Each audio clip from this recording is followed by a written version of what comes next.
les travaux sont dirigés par un conseil de 10 présidents du concile, qui sont des cardinaux. Alors, il y a 2 niveaux de travail dans le Concile Vatican II. Tout d'abord, le premier niveau, c'est ce qu'on appelle les assemblées plénières ou les congrégations générales qui ont lieu dans Saint-Pierre de Rome. Dans la basilique, tous les pères sont là. Alors, qui sont les pères conciliaires? Les pères conciliaires sont de droit les évêques diocésains, les supérieurs généraux des congrégations religieuses, les membres de la curie, et puis d'autres représentants et experts divers. Et notamment ensuite les patrons des instituts catholiques.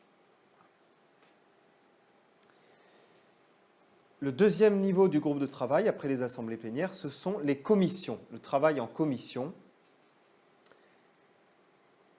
Il y avait une dizaine de commissions qui sont spécialisées par domaine, par exemple la commission liturgique sur la réforme de la liturgie, la commission théologique qui est au-dessus de toutes, pour vérifier la conformité des textes à la théologie catholique. Il va y avoir la commission sur les religieux, par exemple, pour la réforme des ordres religieux, etc. Dans ces commissions, il y a des évêques et des théologiens experts, qu'on appelle les periti, en latin, les periti, c'est-à-dire les experts. Ce sont eux qui rédigent les textes et les amendent selon les avis des assemblées plénières, comme on a vu, c'est-à-dire le travail en congrégation générale.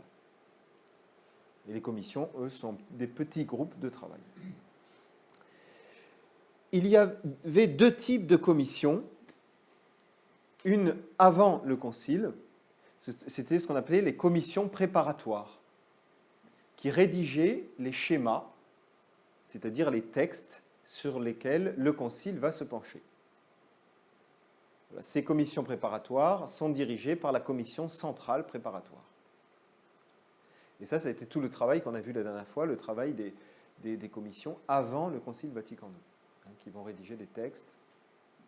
Voilà. Et dans ces commissions, eh bien, la majorité des théologiens étaient des théologiens choisis par Rome et donc conservateurs. Et ensuite, pendant le Concile, deuxième type de commission, eh bien, ce sera les commissions qui vont faire les amendements des textes, c'est-à-dire les corrections des textes, selon les avis des pères conciliaires, tout au long du concile.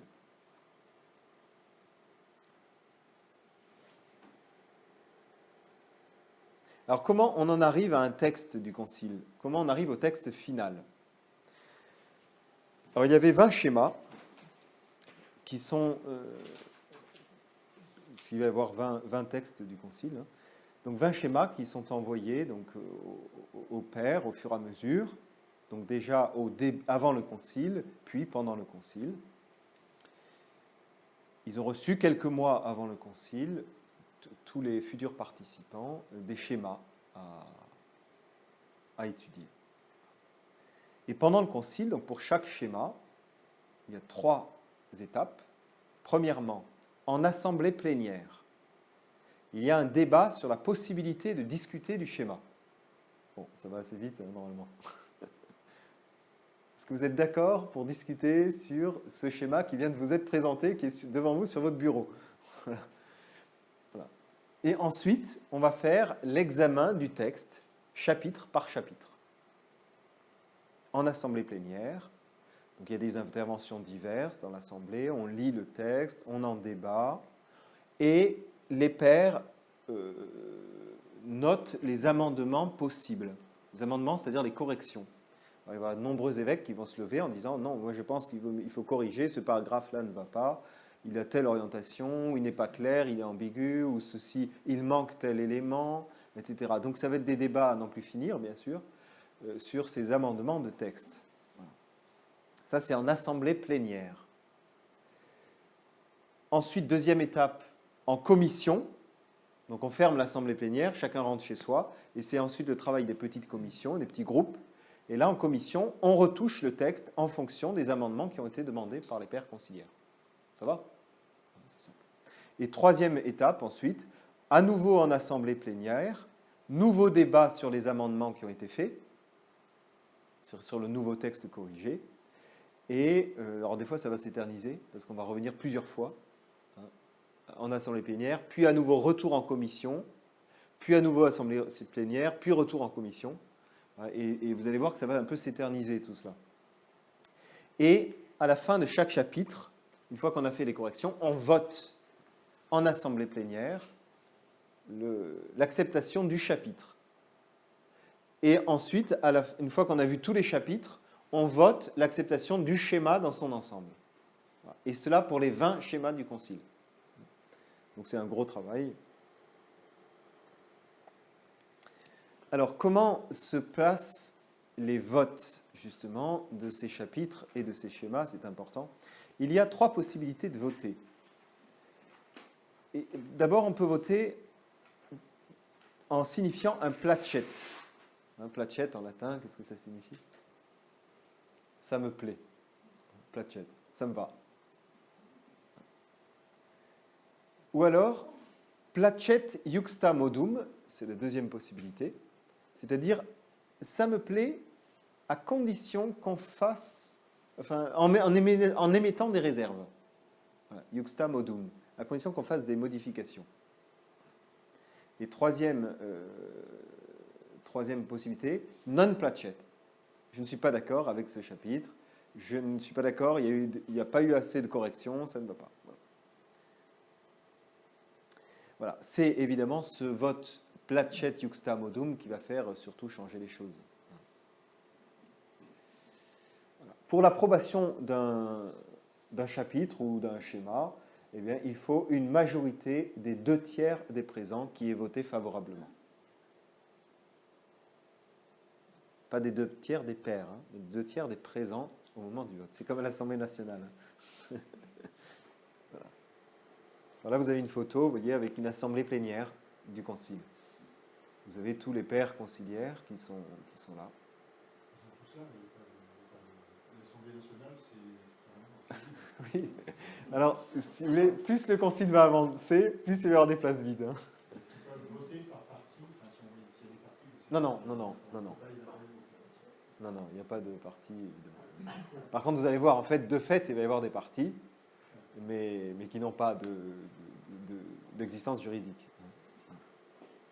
Donc, on avait vu la dernière fois, le concile commence le 11 octobre 62 par le discours-programme de Jean 23. Je ne reviens pas dessus. Il avait donné son orientation. Ce discours est devant 2400 pairs conciliaires. Donc, c'est le début, ils sont tous là. Voilà, après, ça dépendra des... Alors, c'est intéressant, vous voyez, il y a dans ces 2400 pairs conciliaires 39% d'Européens. 14% des pairs qui proviennent d'Amérique du Nord, 18% d'Amérique du Sud, 12% de l'Afrique, 12% de l'Asie, 3% d'Amérique centrale et 2% de l'Océanie. Donc vous voyez bien, la grosse majorité, ce sont les Européens. Donc ceux qui veulent avoir la main sur le concile doivent avoir la main sur les Européens. Si on a les Européens et on a un peu plus... je ne sais pas, par exemple l'Afrique, parce que ça va être le cas. L'Afrique, on va essayer d'avoir le vote des Africains, des pairs africains, en leur promettant des choses. Eh bien, vous avez l'Europe plus l'Afrique, on est à 50% dépassé, là. Je vous dis ça parce que vous allez voir, c'est ce qui va se faire. Alors, on commence, après le 11 octobre, le discours 2 jours après. C'est la première congrégation générale ou assemblée plénière du concile. Nous sommes le 13 octobre. Et ce qu'on va appeler dans la suite le coup d'État des évêques du Rhin. Alors, les évêques du Rhin, c'est le groupe qu'on va appeler d'évêques qui sont en fait les Allemands, les Hollandais, les Suisses, les Autrichiens, les Français et Belges. C'est pour ça qu'on les appelle les évêques du Rhin. Les pays qui sont autour du Rhin. Voilà. ce sont les évêques qui, en grande majorité, vont être les progressistes offensifs du Concile. Le père Ralph Wilgen, de la Société du Verbe divin, a écrit, peu de temps après le Concile, a écrit un livre qui s'appelle justement Le Rhin se jette dans le Tibre. Hein, voilà. Le Rhin se jette dans le Tibre, qui est un peu journalistique, si vous voulez, qui reprend le Concile Vatican II, ce qui s'est passé au Concile Vatican II, et qui met en exergue un peu cette lutte des évêques du Rhin, donc des progressistes, contre les évêques latins, donc italiens, la curie romaine, latins, d'Amérique du Sud, les Espagnols, les Portugais, tout ça qui défendait en fait plutôt la curie et le conservatisme. Alors qu'est-ce que ce coup d'État, ce qu'on appelait ce coup d'État des évêques du Rhin? Eh bien nous sommes donc vraiment le première assemblée générale du Concile, le tout début, et il y a un but pour ces évêques-là, c'est d'évincer les théologiens qui ont écrit les schémas préparatoires du Concile. Parce que ces schémas sont trop conservateurs à leur goût. Donc ils se disent, si on commence à débattre sur des schémas qui sont trop conservateurs, on va perdre du temps. Donc il faut qu'on évince ces théologiens pour mettre d'autres théologiens à la place qui pourront rédiger peut-être autre chose. En fait, le but, c'est vraiment d'évincer ces théologiens qui étaient trop conservateurs, qui ont rédigé les schémas préparatoires, et à la place, mettre des experts qui soient plus modernistes, plus progressistes, on va dire. Et évidemment, ce sont les rédacteurs, tout cela, des textes du Concile. Donc, l'issue du Concile va dépendre avant tout de ça. C'est stratégique. Vous comprenez bien. Alors, le moyen pour cela, eh bien, c'est que dans cette première réunion, les pères conciliaires devaient voter pour donner le nom des théologiens qui seront dans les commissions du Concile. Toutes les commissions du Concile. Et il était logique qu'en fait, c'était les théologiens qui ont écrit les schémas, qui étaient dans les commissions préparatoires, c'est eux qui continuent. Mais il fallait voter quand même pour cela. Et là, le but de ces évêques, c'était d'éviter de voter ce jour-là, pour qu'ils puissent préparer des listes de théologiens progressistes et les faire connaître un petit peu dans leur réseau. Et c'est pas un hasard tout ça, vous voyez, ils avaient préparé cela, puisque dès janvier 62, donc on est 8 mois avant, le cardinal Liénard, archevêque de Lille, donc progressiste, il va au Vatican pour demander à ce que, dans ce choix des théologiens des commissions du Concile, ce ne soit pas Rome qui choisisse, mais que ce soit les conférences épiscopales. Et on savait bien à l'époque que ces conférences épiscopales, d'Allemagne surtout, de Suisse, de France, de Hollande, c'était des conférences épiscopales qui étaient déjà progressistes. Vous vous rappelez, on avait vu ça la dernière fois.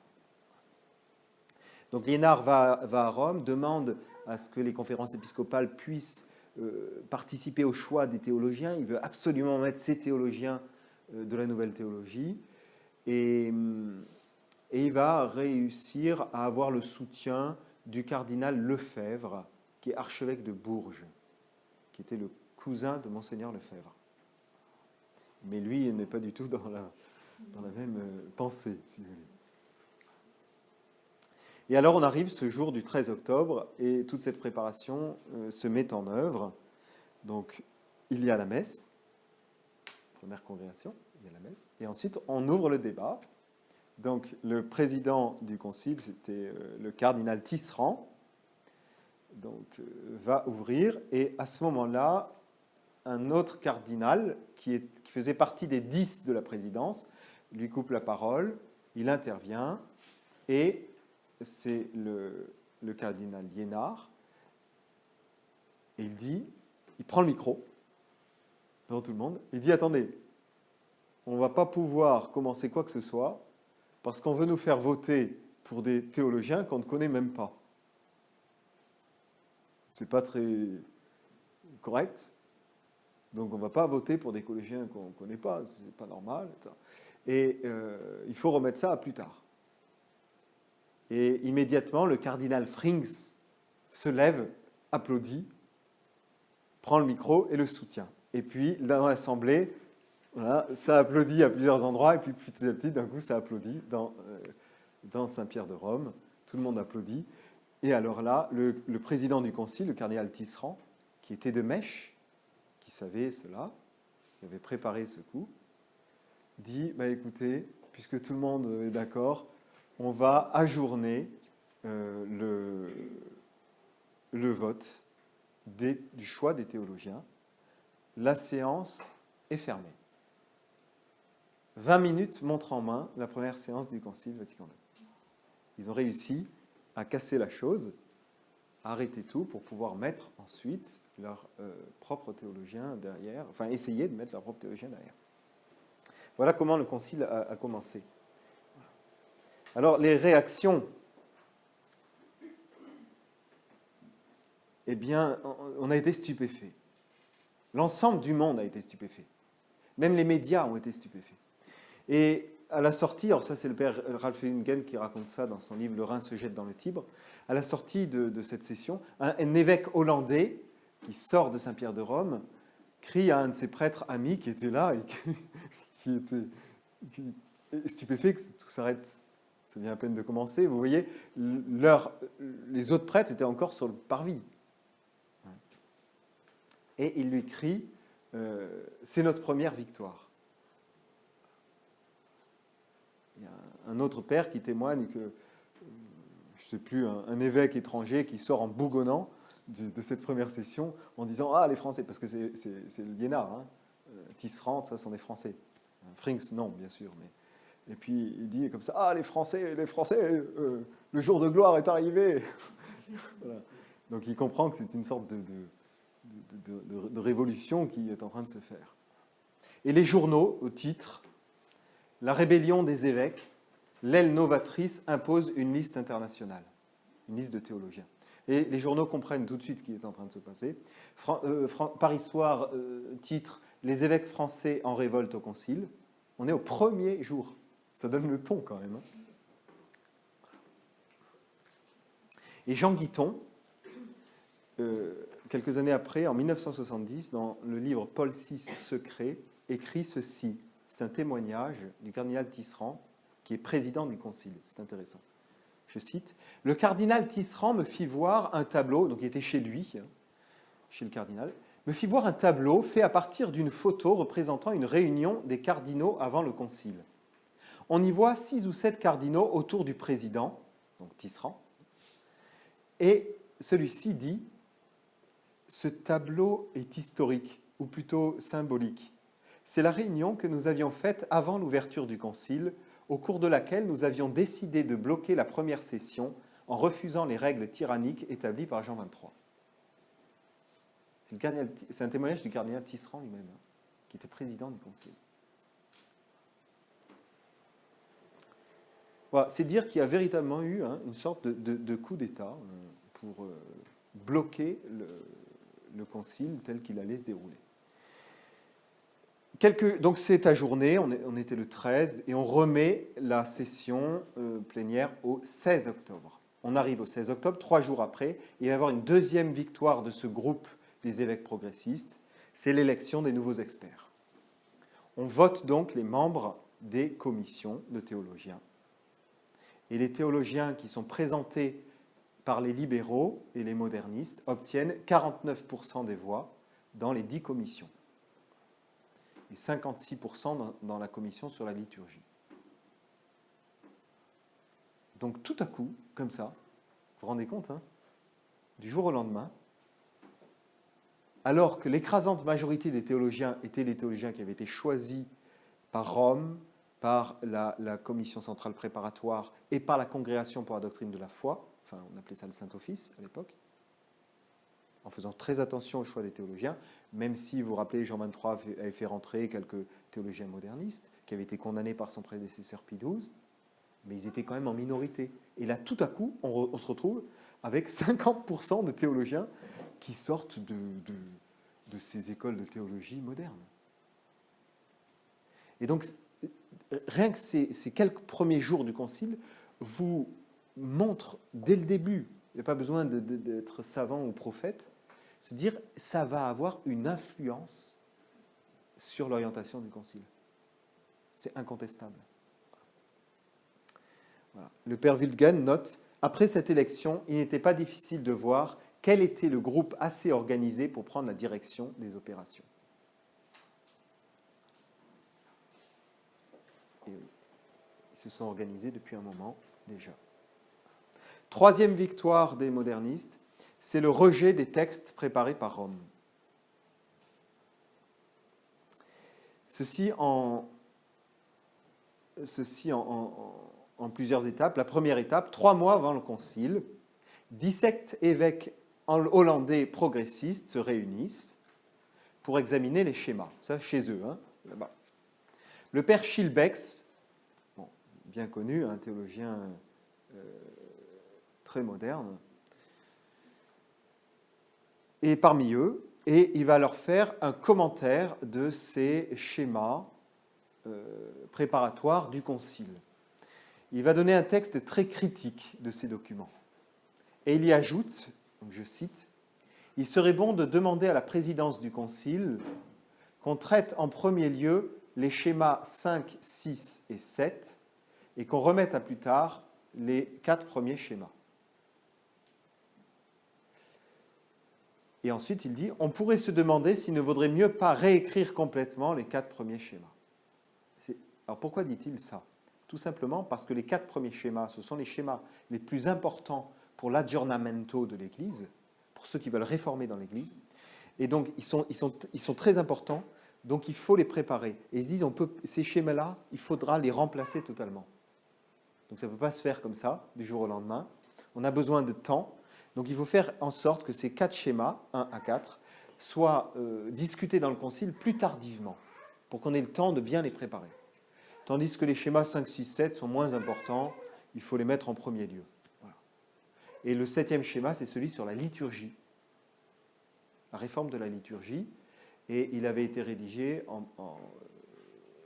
par la commission préparatoire sur la liturgie, c'est la commission où il y avait le plus de théologiens modernes. Donc ça les dérangeait moins de discuter ça en premier lieu, parce que c'était déjà un texte qui était vraiment orienté, progressiste. Vous comprenez ? Donc ça, c'était première étape, c'était avant le concile, cette réunion des évêques hollandais. Deuxième étape, eh bien, c'est le 19 octobre 1962, donc 3 jours après ce coup d'État, si vous voulez. Voilà ce que je cite pour que ce soit clair. Le père Chenu, dominicain, vous vous rappelez, avec le père Congar, le père Chenu avait été condamné et interdit d'enseignement par Pie XII, moderniste. Voilà ce qu'il écrit dans ses notes quotidiennes du concile, qui ont été publiées au CERF. Dans l'après-midi, donc du 19 octobre, réunion privée, donc ce sont ses notes, c'est son carnet de bord. Réunion privée, là où réside Monseigneur Volk, donc c'était Monseigneur Volk, l'archevêque de Mayence, en Allemagne. Réunion de théologiens et d'évêques français et allemands pour discuter ensemble leurs grandes réserves à l'égard des schémas dogmatiques, pour exposer la tactique à suivre pour un changement substantiel et non de simple correction. Et un peu après, dans ses notes, toujours, il écrit « Rahner intervient ». Vous vous souvenez de Rahner, théologien moderniste. Voilà ce qu'il dit. « Les schémas sont non corrigeables, il faut les remplacer par une rédaction différente. » Monseigneur Garonne, français, je suis d'accord avec Rahner. Ces schémas sont incompatibles avec les directives explicites du pape sur les sens et les objectifs du concile. C'est clair. Là, on a, en marge du concile, le père Chenu qui nous dit il y a une réunion dans laquelle on projette de remplacer les textes de Rome. Les textes donnés par Rome pour discuter du concile. Et on va faire nos propres textes. Et à ce moment-là, la présidence du concile annonce, pour les premiers débats, que le premier schéma traité serait le 7e, celui sur la liturgie. Comme l'avait demandé Schillebeeckx dans la réunion 3 mois avant le concile avec les évêques hollandais. Alors tous les pères conciliaires sont étonnés. Bon, pourquoi le 7e? Vous n'avez pas dit ça, c'était pas le programme, pourquoi? Et on a découvert ça qu'après, bien sûr, après le concile. Dans les publications de toutes ces notes, etc. Alors, quelques noms parmi les théologiens qui étaient présents dans cette fameuse réunion rapportée par le père Chenu. Eh bien, on avait Karl Rahner, qui est à gauche sur la photo, le père Karl Rahner, jésuite. On avait Grillmeyer. On avait Hans Kung. Alors, Hans Kung, il est à droite sur la photo, le père Hans Kung, qui, à l'époque, travaillait avec Joseph Ratzinger, très modernistes tous les deux. Ils ont fondé ensemble une revue théologique pour s'opposer à la revue théologique conservatrice de l'université du Latran à Rome. Et ensuite, le cardinal Ratzinger, quand il sera cardinal et à la tête de la congrégation pour la doctrine de la foi, il condamnera Hans Kung. Mais à cette époque-là, ils étaient ensemble. Ensuite, le père Schillebeeckx, donc c'est un Hollandais, vous l'avez au centre de la photo, père Schillebeeckx. Le père Philips, le père Congar, dominicain, le père Labourdette, qui pourtant, j'aime beaucoup le père Labourdette, il est très bon, il n'était pas moderniste, le père Labourdette. Henri de Lubac, on l'a vu la dernière fois, jésuite, le père Danielou, jésuite aussi, et moi. Moi, c'est le père Chenu, dominicain. Voilà. Parce que ce sont ses notes, ça, je cite ses notes. Voilà. Des évêques aussi, alors il y en avait un certain nombre, j'en ai cité que quelques-uns là. Donc Monseigneur Volk, Bench, Garonne, Guéry, Ansel, Elchinger. Voilà, donc vous avez encore, c'est toujours ceux du Rhin, vous voyez. Ansel, il était coadjuteur de Lyon, si je ne m'abuse à l'époque. Coadjuteur de Lyon. Il était au séminaire français de Rome avec Monseigneur Lefebvre. Je pense qu'ils étaient ensemble ou un an avant, peut-être. Alors ensuite, eh bien, du 22 octobre au 16 novembre, on a les premières discussions, donc, en congrégation générale, sur la liturgie. Et là, eh bien, vous vous rappelez que les pères sont soumis au secret. On n'a pas le droit de dévoiler les discussions, ce qui se passe à l'intérieur du concile, les schémas qu'on discute. Et évidemment, pourquoi on n'a pas le droit de dévoiler? Pour éviter qu'il y ait des pressions extérieures. C'est comme pour les conclaves des cardinaux pour élire un pape. Heureusement que c'est secret et que c'est fermé. Sinon, les conséquences sont trop importantes. Voilà. Et là, malheureusement, il va y avoir quelques fuites indirectes. Par exemple, Monseigneur Van Beckum, donc c'est un Indonésien, qui va faire une conférence de presse sur la nécessité de la langue vulgaire dans la liturgie, la langue parlée par les gens. Il dit, mais j'ai rien dévoilé. Voilà. Évidemment, il fait une conférence de presse là-dessus. Donc tous les médias comprennent que du coup, ça doit être les débats qui ont lieu. Donc c'est le schéma sur la liturgie. Donc les journaux du monde qui avaient préparé des articles pour faire pression dans un sens qui n'est pas dans le sens conservateur, évidemment. Et donc, tous ces journalistes sortent leurs articles, faire pression dans ce sens-là sur tous les données de la liturgie. Et c'est comme ça qu'au fur et à mesure, il y aura une pression sur les pères du concile, une pression indirecte. Il se fait jour, on se rend compte, et le monde dévoile un peu avec stupeur que le concile n'allait pas être ce qu'on nous avait dit. Ça n'allait pas être tout simplement une réunion d'évêques qui allaient débattre pour faire en sorte que l'Église soit... que le message de l'Église passe bien.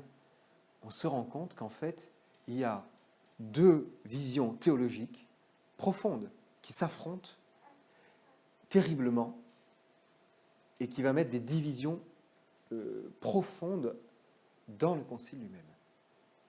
Et on aboutit au 30 octobre avec un événement fâcheux qui va bien éclairer le monde catholique.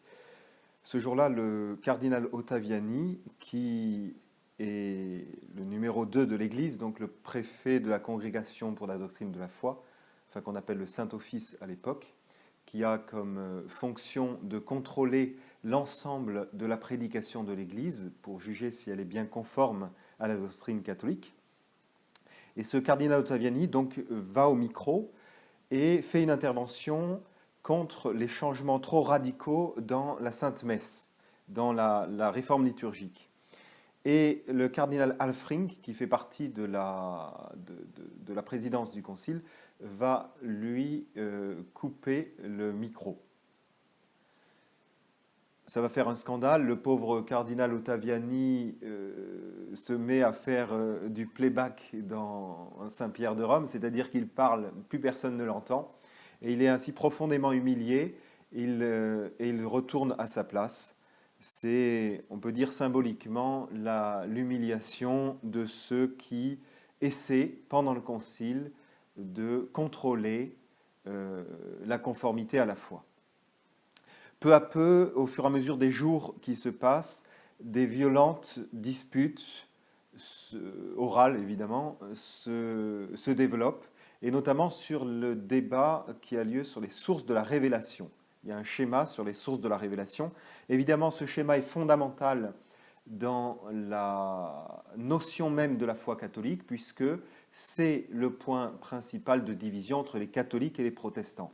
Vous vous souvenez que les protestants, on avait vu ça l'an dernier en analysant le Concile de Trente, les protestants affirment qu'il y a une seule source de la foi catholique, la source écrite qui est la Bible.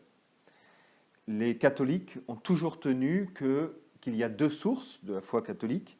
Effectivement, la Sainte Écriture, inspirée par Dieu, donc source écrite, et la tradition qui est la source orale, c'est-à-dire tout simplement l'enseignement que le Christ a fait oralement sur terre, qu'il a transmis à ses apôtres, et que ces apôtres, sur ordre du Christ, ont transmis oralement à la première génération de chrétiens, c'est-à-dire la vie de l'Église, cette transmission orale de la doctrine.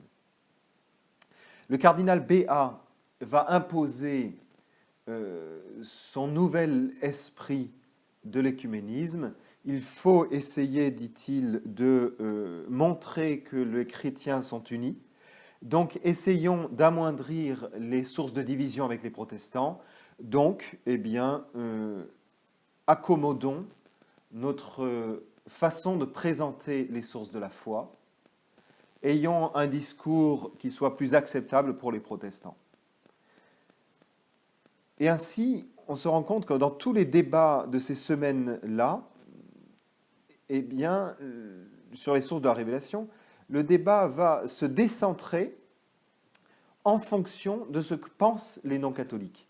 Et ça va être dans la source de toutes les discussions et de toutes les dissensions dans ces interventions conciliaires, peu à peu, que pensent les non-catholiques de cette phrase qu'on vient de dire? Que pensent-ils de la correction qu'on va émettre? Alors, ce débat est trop violent et le 16 novembre, la suspension des débats est votée. Il faut bien avoir conscience de cela. La position aujourd'hui de ce qu'on appelle les traditionalistes dans l'Église, ce n'est pas une position nouvelle, c'est tout simplement cette guerre qui continue. Le 21 novembre, donc 5 jours après, on renvoie ce débat sur les sources de la révélation à une commission mixte. Et là, on peut dire que c'est la victoire des libéraux. Pourquoi? Parce que cette commission mixte, c'est précisément, d'une part, la Congrégation pour la doctrine de la foi, du cardinal Ottaviani, parce qu'il s'agit de ce sujet-là, il s'agit des sources de la foi, et d'autre part, au secrétariat pour l'unité des chrétiens du cardinal Béat, qui a cette nouvelle vision œcuméniste. Et là, on peut se dire, en un sens, c'est terminé. Le texte qui va en ressortir sera un texte ambigu, mitigé, qui va d'une part tenir compte de la foi catholique et d'autre part tenir compte de l'affirmation des protestants. et effectivement, le schéma va être réécrit. Et ce qu'on a aujourd'hui, le résultat de ce schéma, eh bien, c'est, le texte qui a été signé à la fin du concile, c'est ce nouveau texte qui est réécrit à ce moment-là. Fin novembre, eh bien, on continue à discuter, et c'est cette fois sur l'écuménisme proprement dit. Malheureusement, il y avait 3 schémas qui traitaient de l'écuménisme. Les libéraux du cardinal Béat vont sauter sur l'occasion en disant, écoutez, ces 3 schémas sur l'écuménisme, c'est idiot, hein, ce n'est pas formel, donc il faut en faire un, réécrire un nouveau schéma qui traite de cet aspect-là. Voilà, unitatis redintegratio. Et ce schéma, évidemment, va être réécrit sous l'influence de ce cardinal Béat. On arrive à la fin de cette première session du Concile. Le 5 décembre, le pape Jean XXIII est très malade. Il crée une commission de coordination des travaux en prévision de l'intercession, c'est-à-dire entre la fin de cette première session, donc décembre 62, et le début de la deuxième session en septembre 63. Cette commission de coordination des travaux pour cette année, eh bien, va avoir, comme toujours, une présidence. Ils sont nommés les cardinaux Liénard, Dopfner et Suenens, qui sont des militants, on peut dire, du progressisme. On arrive donc à la fin de la première session du Concile et on constate que le camp progressiste a pris le pouvoir, ensuite a changé peu à peu les documents. Je dis dès à présent qu'au final, à la fin du Concile, seul un schéma initial est resté, celui de la liturgie. Tous les autres ont été réécrits. Pas seulement amendés, corrigés, mais réécrits. Et entre parenthèses, pourquoi le schéma sur la liturgie? Parce que ça a été le premier qui a été discuté au Concile, et aussi parce que dans la commission préparatoire qui a rédigé ce schéma, il y avait un grand nombre de pères progressistes déjà. Donc vous voyez, dès le départ, on voit, dès la fin de cette première session, on constate donc qu'ils ont pris le pouvoir, qu'ils ont changé peu à peu les documents, et enfin qu'ils ont axé le débat là où ils veulent. Ils ont monopolisé l'orientation des débats. On a renversé la vapeur, on a fait changer la direction du Concile. L'abbé Ratzinger, qui deviendra le pape Benoît XVI, qui travaillait à l'époque avec Hans Küng qui deviendra hérétique, qui sera excommunié par ce cardinal Ratzinger lorsqu'il sera préfet de la Congrégation pour la doctrine de la foi, qui est à l'époque un théologien moderniste, théologien personnel du cardinal Frings. Donc cet abbé Ratzinger déclare, je le cite, « Cette première session est un résultat véritablement étonnant et positif parce qu'aucun schéma n'a été voté. » Voilà ce que dit ce théologien moderniste à l'époque. On a réussi à ne pas faire voter les schémas écrits par les théologiens romains. Nous arrivons maintenant à l'intercession entre les deux sessions. En février 63 a lieu une réunion importante des évêques allemands à Munich. Les pères Karl Rahner et Philipps y sont les têtes pensantes, deux modernistes donc, et ils présentent un schéma de remplacement, donc un nouveau schéma sur l'Église, ce qui deviendra le schéma Lumen Gentium. Fin août 63 a lieu la conférence de Fulda, donc c'est la réunion de nombreux évêques de ce qu'on appelle l'Alliance européenne, donc vous vous rappelez, donc ces évêques modernistes, progressistes, d'Allemagne, de Suisse, de Hollande, de Belgique et de France en particulier. 3 jours de travail ardu, fin août, 480 pages de commentaires des anciens schémas sont faits avec des schémas de remplacement. Donc on voit très très bien ce groupe d'évêques progressistes qui a travaillé avec acharnement entre ces deux sessions, qui fait un commentaire qui démonte tous ces schémas écrits par les théologiens romains des commissions préparatoires et qui maintenant présente des nouveaux schémas qui vont être présentés à la deuxième et à la troisième session. Donc on voit très très bien une sorte de coup d'État doctrinal qui a lieu tranquillement. Les journaux en parlent tellement c'est important. Le pape Paul VI, nouveau pape qui a été élu au mois de juin précédent, ce pape Paul VI s'en inquiète. Et le cardinal Döpfner va voir Paul VI et va le rassurer en lui disant ne vous inquiétez pas, je suis à la tête de cette conférence de Fulda. Ne vous inquiétez pas, nous gérons. Et le 3 septembre, Paul VI lui-même accrédite la conférence de Fulda. Donc il appuie ce travail des évêques de l'Alliance européenne. Nous arrivons à la deuxième session, automne 63. Le 29 septembre, le pape Paul VI reprend à son compte le discours inaugural de Jean XXIII. Il encourage ainsi les progressistes, la nouvelle orientation, un concile pastoral qui veut présenter la foi catholique selon la méthodologie de pensée et de discours moderne. Et il donne 4 objectifs. Je le cite. Premier objectif pour ce concile, c'est que l'Église prenne une nouvelle conscience de sa nature spécifique, et ceci va se réaliser dans le décret Lumen Gentium sur l'Église. Deuxième objectif donné par Paul VI, qu'il s'y produise un véritable renouveau, donc il reprend là les termes du discours inaugural de Jean XXIII le 11 octobre 62. Troisième objectif donné par Paul VI, que soit promue l'unité entre les chrétiens. Et donc là, il appuie le cardinal Béat et ses progressistes qui sont à la tête du secrétariat pour l'unité des chrétiens et qui ont donné tant de remous dans les discussions sur les sources de la révélation. Et quatrième objectif, je le cite, que soit enfin entrepris un vrai dialogue avec l'homme moderne. Donc c'est le clan progressiste qui se sent largement appuyé et qui va donc du coup commencer cette deuxième session en forme.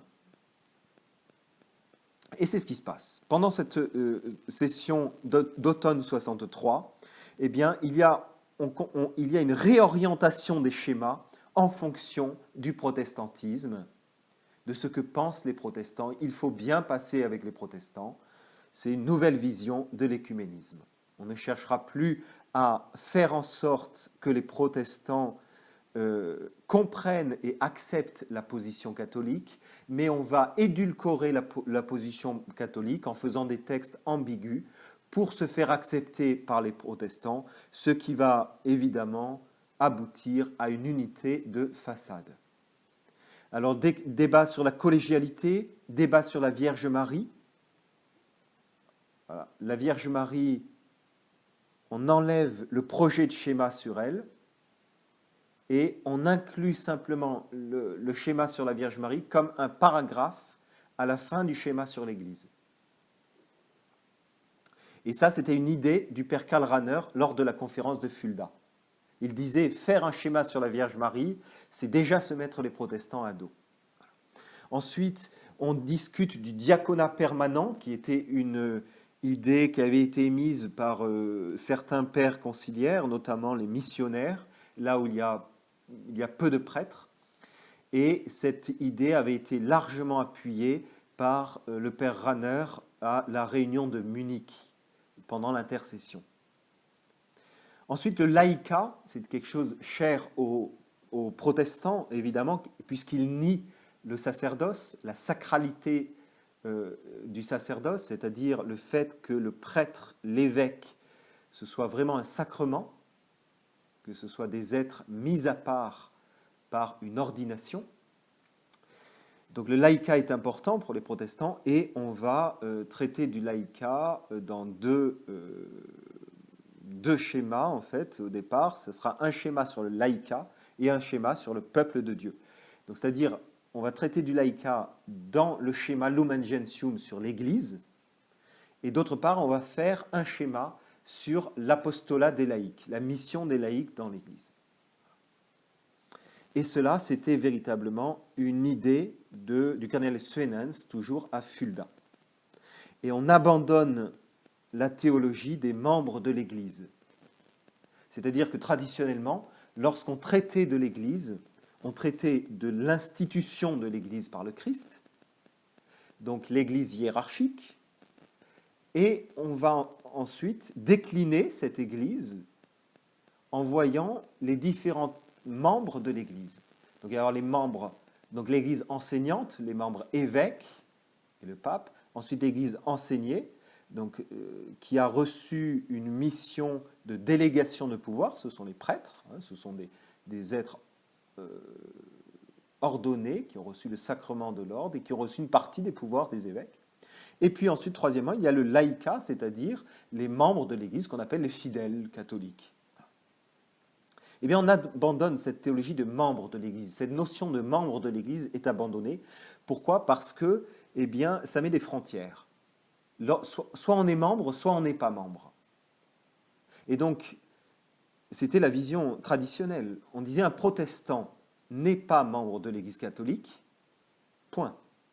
Aujourd'hui, on va introduire une nouvelle vision d'appartenance à l'Église par degré. On verra ça quand on va traiter ce schéma de l'Église, très important. Mais on va parler justement de degré d'appartenance de l'Église. Voilà. Il y en a qui appartiennent à l'Église du Christ, mais pas à l'Église catholique, qui appartiennent de façon cachée à l'Église, mais pas de façon visible, etc. Donc on enlève cette théologie des membres de l'Église. Et ça va être la porte ouverte eh bien, au nouvel œcuménisme dramatique pour les missions de l'Église. Les ordres religieux, débat sur les ordres religieux pendant cet automne 63, et là, de grandes luttes vont avoir lieu. Évidemment, les protestants sont contre les ordres religieux. Vous vous rappelez que Luther avait attaqué au XVIe siècle l'Église catholique à cause des 3 vœux de religion. Alors, il y a des grandes luttes et lutte sur le but des ordres religieux et sur les moyens. Qu'est-ce que le but de l'ordre religieux ? Le but des ordres religieux, c'est précisément d'atteindre d'une façon toute particulière la sainteté. On recherche la sainteté et on prend des moyens qui nous permettent d'atteindre plus facilement cette sainteté. Ces moyens d'atteindre plus facilement cette sainteté, c'est d'organiser notre vie de manière à vivre les conseils évangéliques, les 3 conseils évangéliques que donne le Christ, que sont la chasteté, l'esprit d'humilité qui rentre dans l'obéissance, qui se met en acte dans l'obéissance, et l'esprit de pauvreté, de détachement des biens de cette terre. Et cela s'est mis en pratique par les 3 vœux de religion que vous connaissez, chasteté, pauvreté et obéissance. Et alors, les protestants ne veulent pas de ces vœux. Alors le père Rahner, lors de la conférence de Fulda en août 63, dit, eh bien, le but même qui est donné dans ce schéma quant aux ordres religieux n'est pas adéquat, puisqu'on nous dit que le but des ordres religieux, c'est chercher la sainteté. Et Rahner nous dit, mais tout le monde doit rechercher la sainteté. Donc, il n'y a pas besoin de mettre ce but-là spécifique comme un but des religieux.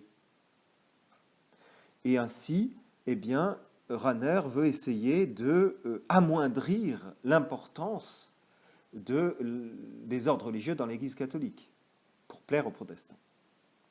Inutile de dire que ce genre d'argument eh bien, ne passe pas du tout dans le concile. Les pères conciliaires, une grande partie des pères conciliaires sont outrés par ce que dit Rahner. De grands débats ont lieu, de grandes tensions, si bien que le 31 octobre, alors que 35 pères, 35 évêques et supérieurs d'ordre religieux veulent défendre la doctrine traditionnelle sur les ordres religieux, Döpfner, le cardinal Döpfner, leur dit « Non, vous n'interviendrez pas. faites-moi quelque chose par écrit, faites-moi un résumé, et je lirai moi-même vos interventions.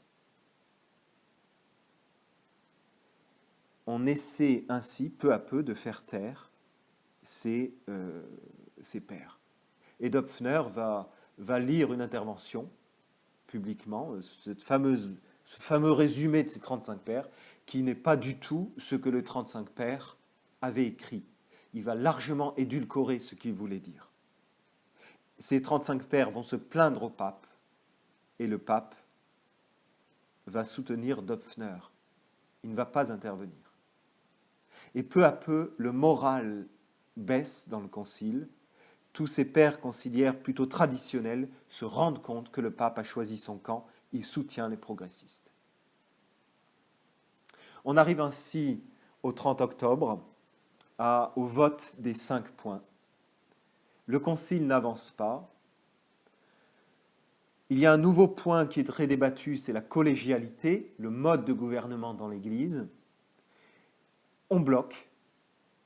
Et pour débloquer le débat, on propose 5 points au vote.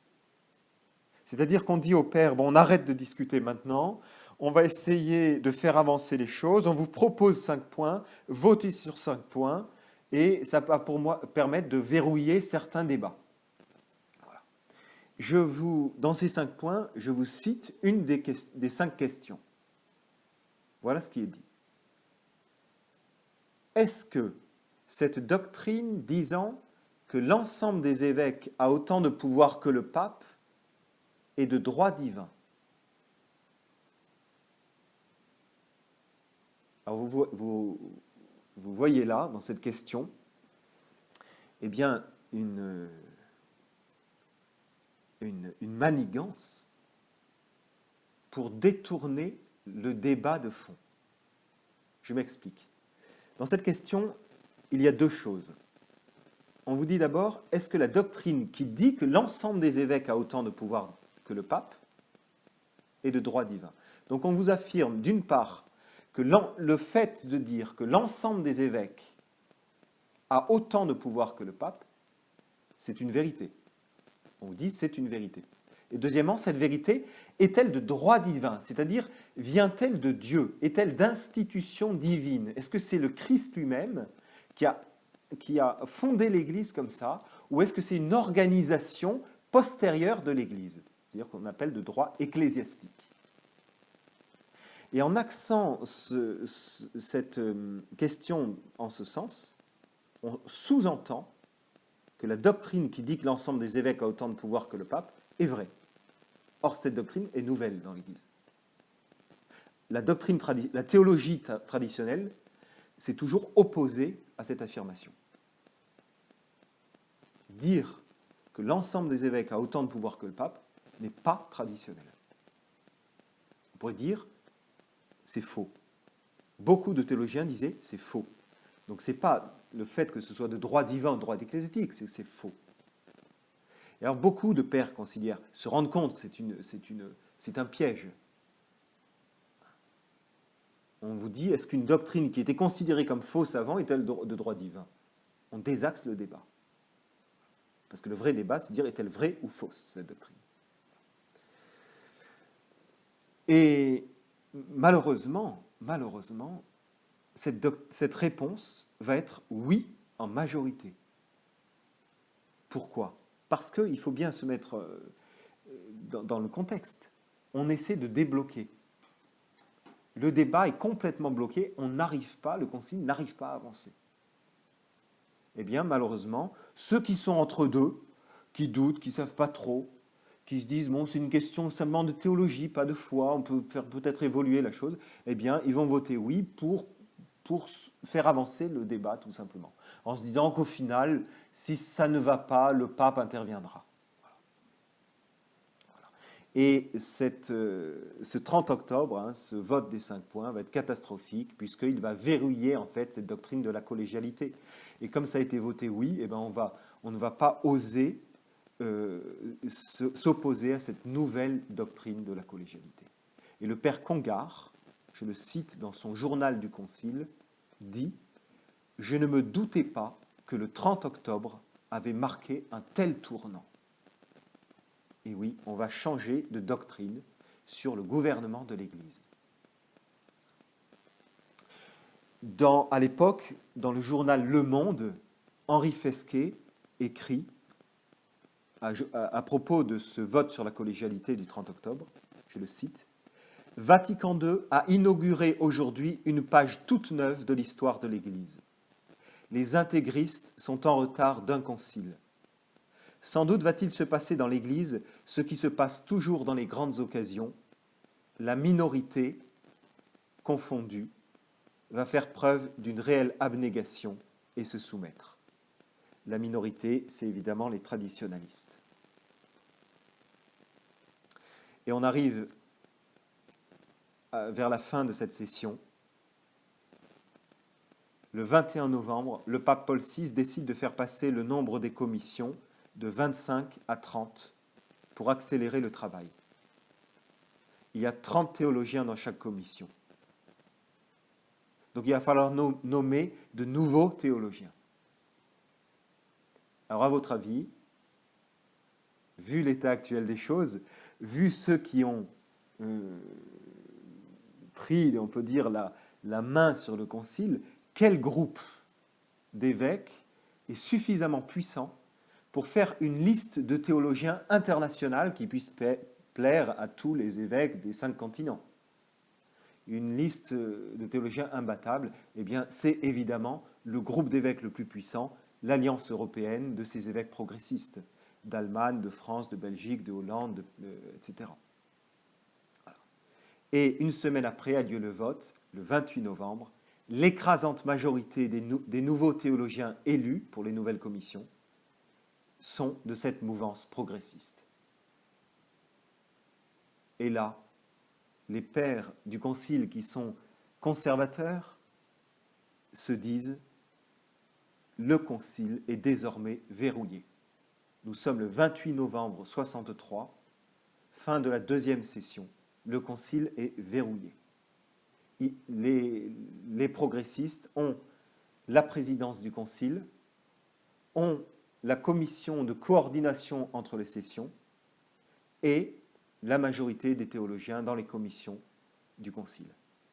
Monseigneur Lefebvre écrira un vrai brigandage. Ainsi, le pouvoir au concile est verrouillé. Le 15 janvier 64, entre la deuxième et la troisième session, la fameuse commission donc, de coordination de travaux entre les deux sessions demande que 7 schémas soient réduits à quelques points fondamentaux. Et les 6 autres schémas qui restent, on les discutera plus amplement. Donc on ne les réduit pas, on les discutera dans toute leur largeur.